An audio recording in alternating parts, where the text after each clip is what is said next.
Kata firman Tuhan kalau kita sampai bercerai, kita nggak boleh nikah lagi. Nah, siap nggak? Karena ada yang masih muda, karena suaminya KDRT, dia tanya sama saya, boleh nggak saya ceraikan suami saya? Saya bilang, kalau kamu mau ceraikan suamimu, firman Tuhan katakan tidak boleh nikah lagi. Kamu sanggup nggak? Kecuali satu kali nanti suamimu dipanggil Tuhan, kamu sudah boleh nikah lagi. 1 Korintus 7 ayat 10 berkata gini, kepada orang-orang yang telah kawin, bukan aku, tetapi Tuhan perintahkan supaya seorang istri tidak boleh menceraikan suaminya. Ayat 11, dan jikalau ia bercerai, ia harus tetap hidup tanpa suami atau berdamai dengan suaminya. Dan seorang suami tidak boleh menceraikan istrinya. Markus 10 ayat 12, dan jika si istri menceraikan suaminya dan kawin dengan laki-laki lain, ia berbuat zina. Ada istri yang tidak dinafkahi sama suaminya, ditinggal, selingkuh, anak sudah 3, mereka akhirnya pisah, sang istri bekerja menafkahi diri sendiri dan anak-anaknya. Berpisah sudah cukup lama. Lalu dia tanya sama saya, apakah saya boleh menikah lagi? Saya tanya, apakah suamimu masih hidup? Kalau masih hidup, tidak boleh nikah lagi, kata firman Tuhan. Tentu sebagai manusia, Anda punya kehendak bebas. Saya sebagai hamba Tuhan tidak bisa melarang, tapi hanya bisa menasehati sesuai firman Tuhan. Kali lagi keputusan di tangan Anda. Tapi kalau mau ikuti kebenaran, kalau sampai cerai, tidak boleh nikah lagi sampai pasangan dipanggil Tuhan. 1 Korintus 7 ayat 39 berkata gini, istri terikat selama suaminya hidup. Kalau suaminya telah meninggal, ia bebas untuk kawin dengan siapa saja yang dikehendakinya, asal orang itu adalah seorang yang percaya. Jadi kalau misalnya kita nikah, kita tidak boleh cerai, itu satu. Yang kedua, kalau misalnya kita berpisah sementara karena alasan tadi, dipukuli, menderita sekali, kesehatan jiwa anak terancam, lalu memutuskan untuk berpisah sementara, diizinkan tapi tidak boleh bercerai. Yang ketiga, kalau sampai memutuskan untuk bercerai, tidak boleh nikah lagi sampai pasangan dipanggil Tuhan. Kita harus ngerti kebenaran firman. Banyak orang bikin alasan untuk membenarkan tindakannya sendiri, tapi kalau saya cenderung balik lagi ke firman Tuhan aja.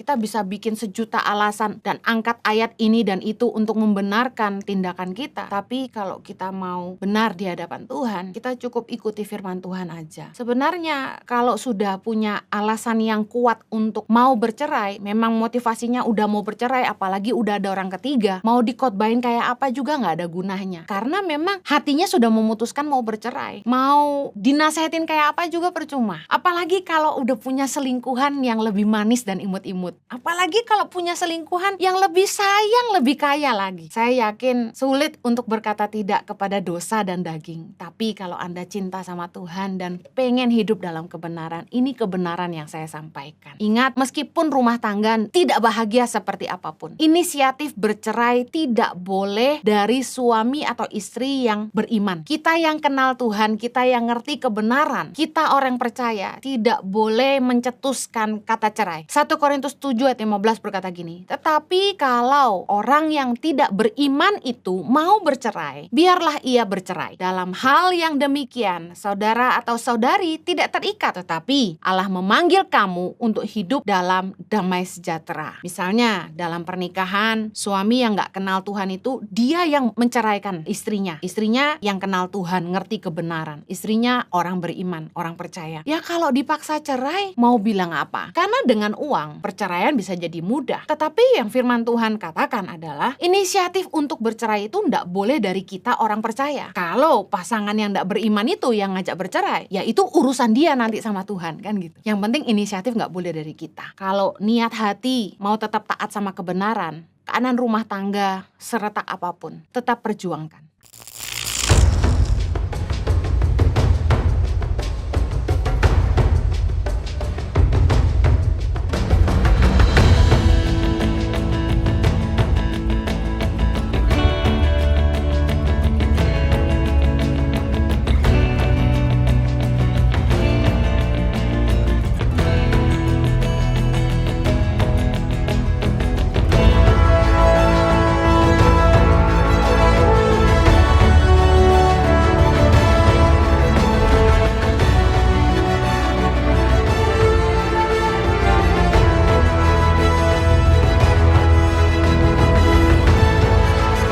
Cerita Anak Pedalaman dalam meraih mimpi dan mengejar cita-cita bersama Tangan Pengharapan.